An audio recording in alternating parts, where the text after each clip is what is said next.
Dati-rati, hindi napapagod ang aking mga daliri. Kahit walang reply, chat ko'y laging may ngiti. Sabi ko sa'yo noon, iba ko sa kanila, na ang pangako ko'y hindi mawawala. Pero bakit biglang tumahimik ang mundo? Bakit tila naglaho ang mga mensahe ko? Hindi dahil nagsawa, hindi dahil sumuko, may mga unos lang na sa akin ay dumapo. Bilang lalaki ang bigat sa aking dibdib, na humarap sa'yo ng ganito ang aking tindig. Nahihiya ako, kaya ako'y lumayo muna. Hindi dahil ayaw ko na, kundi dahil may inaayos pa. Ayokong lumapit sa'yo ng sugatan ng kamay. Gusto ko'y buo ako kapag sa'yo ay umalay. Pasensya na kung akala mo'y kinain ng sinabi. Pinapatag ko lang ang daan para muling makatabi. Naalala ko ang kwento mo tungkol sa kanila, na hanggang salita lang at biglang nawawala.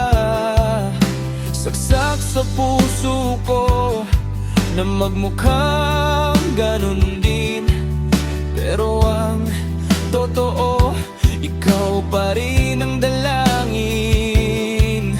Kailangan ko lang ayusin ang sarili kong laban para sa susunod.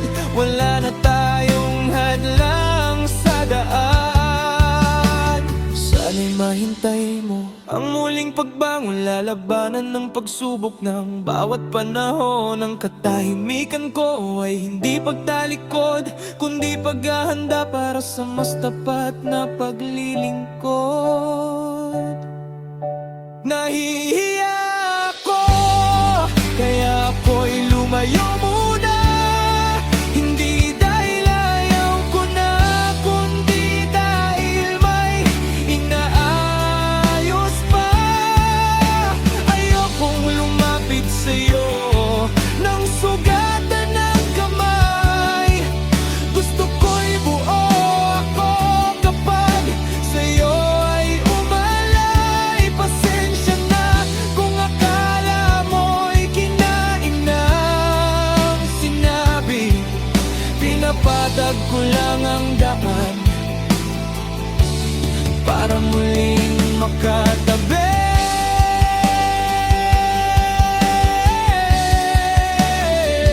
Kaya pakiusap, huwag mong isiping napako ang mga salitang sa'yo ay binitawan ko. Hindi ako katulad ng mga nauna sa akin, na matapos ang hirap ay biglang lilisanin.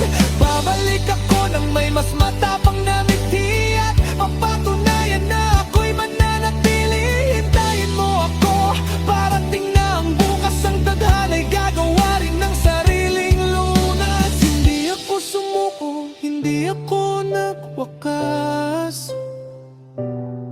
Nahihiya lang ako dahil sa mga bakas. Panahon lang ang tanging makapagsasabi kung sa dulo ng lahat ay tayo ang magtatabi. At kung ang nasa taas ay magpapahintulot, lahat ng pagsubok ay magkakaroon ng sagot.